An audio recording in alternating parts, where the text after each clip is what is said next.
First of all, I must congratulate Dr. Parveen Katiyar for inviting me in this Augustus meeting. Now, I'm Dr. I.J.K. Soni, retired from Medical College as Professor, Head of the Department of Gynecology. I must say that Women Wellness program, this Congress is hosted by the university. It is very useful as we require wellness in all the aspects.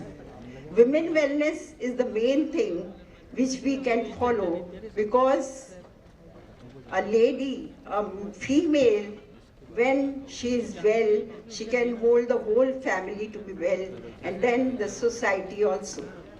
And this wellness not starts from the young age or old age or when we are ill. We have to start it from the womb. As Dr. Arvind said, that air pollution is the cause of death in the womb. So first of all, we have to start the women wellness. Ladki bachao, ladki padhao. Ladki bachao means she has to be saved in the womb. No abortion, no feticide should be practiced, and it is abundant now. You know it. So then starts the childhood. In childhood also we are seeing that females are getting sick, they are obese, they are eating all these absurd things. They are harming their health.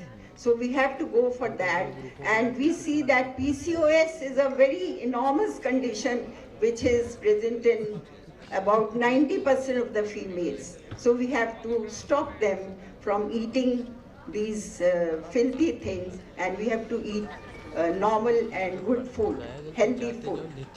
Then we come to the younger age when we are going for the marriage of the first of all, before marriage, we have to give a good education to the females. Now, when you teach one female, you teach the whole family and then the whole society. If you teach one person, that you teach only one individual.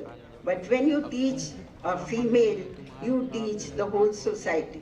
So women wellness starts from the womb, it goes to the childhood, it goes to the adulthood, and then in the old age also. So this is a very good aspect of understanding how we can make women wellness in the society. So we have to come forward, and each one have to come forward with one step ahead, that we will not do any feticide, we will have our girls more educative than the males, and we have to come forward in the society as a strong women empowerment. So that's all we have to say. And Dr. Saraswat will tell you how the female will get sanskar in the garb. Garb sanskar. She's very educative in this field, and she will tell you how garb sanskar will act. And as air pollution, Dr. Arvind said, the air pollution starts from the womb. So sanskar also starts from the womb. If you say that we are giving better education to the females, we are giving good sanskar to them, so sanskar does not mean that you are teaching them. They get sanskar from the womb, and from then day-to-day practice, day-to-day seeing of their parents and their neighbors, what they are doing, what their teachers are doing. We are role model for them, and we have to be good role models so that we can create good personalities and good human being at least. So Dr. Saraswat will tell you how this girl sanskar acts in the womb. Thank you.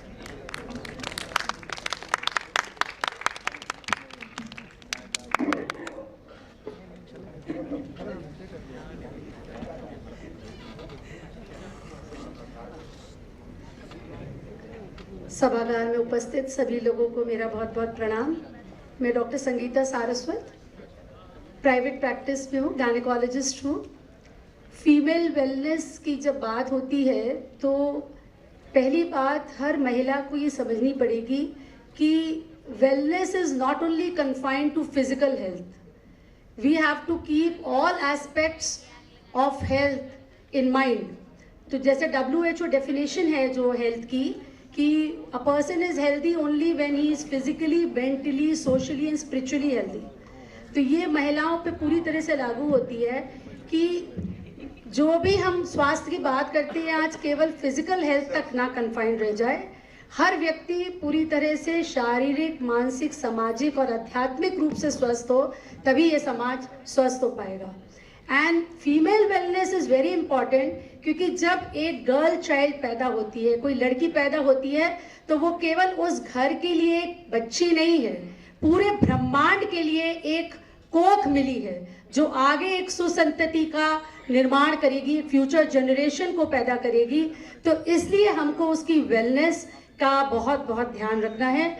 और जहाँ madam ने कहा कि जो गर्भ संस्कार की बात है, तो it is not something which is related to some religion, caste और creed. It is pure science जिसमें हम हर माँ को तैयार कर रहे हैं.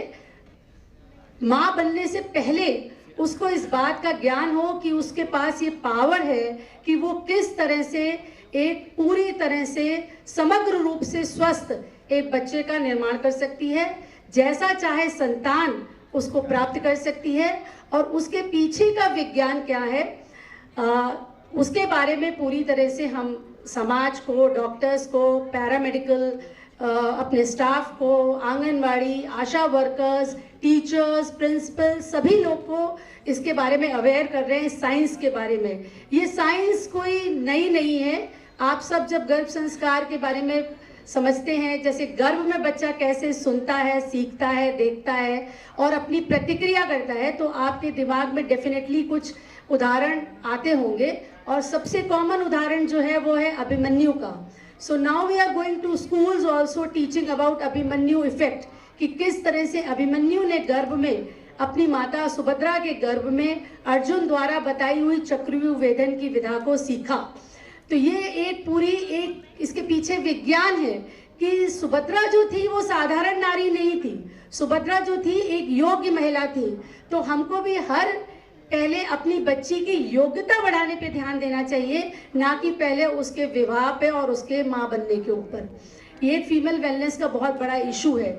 अभी हम पेरिफेरी में जाएंगे तो हमारे यहाँ अभी भी बहुत छोटी उम्र में बच्चियों का विवाह कर दिया जाता है, जब वो शारीरिक रूप से स्वस्थ नहीं है, उनको एनीमिया है, उनको पूरा शरीर अभी डेवलप नहीं हुआ, उनकी मानसिक सोच डेवलप नहीं हुई, एजुकेशन पूरी नहीं हुई, लेकिन उनका विवाह कर दिया जाता है. तो इसको रिलेट करते हैं हम अभिमन्यु इफेक्ट से. किस तरह सुभद्रा एक योग्य नारी थी, तो पहले हम अपनी बच्चियों को योग्य बनाएं, तभी हम अनेक अभिमन्युओं की आकांक्षा कर पाएंगे. किस तरह सुभद्रा ने अपने फोकस और एकाग्रता से अर्जुन की बात सुनी और तब वो अभिमन्यु को वो बात ट्रांसफर हो पाई.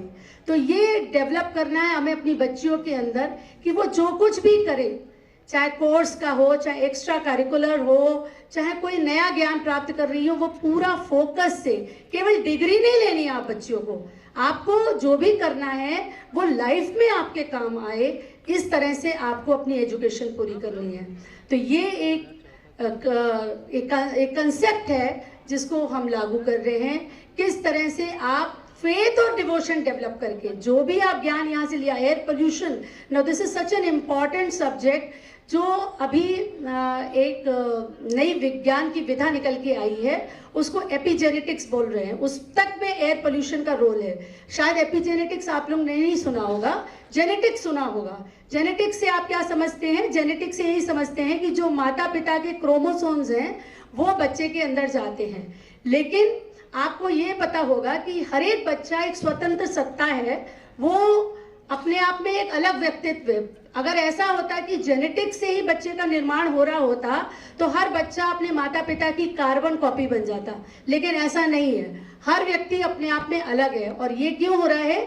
क्योंकि हर जेनेटिक मटेरियल पे एपिजेनेटिक टैग्स लगते हैं, यानी कि हमारी सोच का, हमारे व्यवहार का, हमारी आध्यात्मिक पद्धतियों का, हमारे आपसी रिश्तों का, हमारी डाइट का असर हमारे जेनेटिक मटेरियल पे पड़ता है और उसके अनुसार हम कैसे फ्यूचर पर्सनालिटी हमारी बनेगी वो डिसाइड करती है ये साइंस जो एपिजेनेटिक्स की है। और एपिजेनेटिक्स में डाइट और एयर पोल्यूशन का भी बहुत बड़ा रोल है, इसीलिए गर्भ में भी माँ के ऊपर एयर पोल्यूशन का इफेक्ट पड़ रहा है।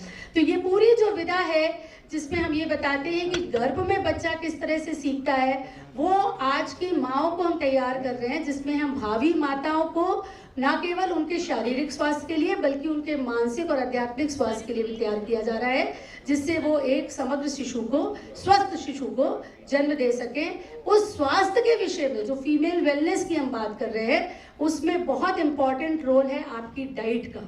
और डाइट से बच्चियां आजकल बहुत प्रॉब्लम है, जैसा मैडम ने बोला कि पीसीओएस एक बहुत उभरती हुई समस्या है। चाहे बच्ची 14 साल की है, 18 साल की है, 22 साल की है, शादी हो गई, नहीं हुई है, प्लान कर रही है बच्चा, हर तीसरी चौथी लड़की के अंदर पीसीओएस की समस्या निकल रही है। और उसमें बहुत बड़ा रोल निकल के आ रहा है हमारी डाइट का, हमारी सेडेंट्री लाइफस्टाइल का और हमारी स्ट्रेस का।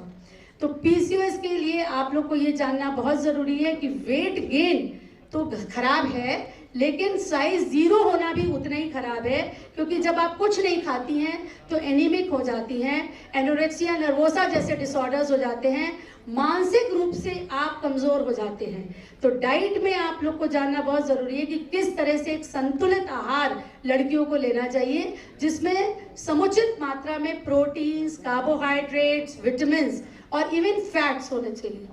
ओके, ठीक है, समय कम है, तो ये एक हमारी डॉक्टर कटियार से और यहाँ की वीसी मैम से अनुरोध रहेगा कि हम इस विषय को विस्तृत रूप से आप बच्चियों को यूनिवर्सिटी में आगे कभी समय मिलेगा तो पढ़ाना चाहेंगे। इसी के साथ मैं अपनी बारी को विराम देती हूँ। Thank you madam, thank you so much. Lunch का समय हो गया और 2 मिनट और लूँगा मैं आपका। मैं आमंत्रित करूँगा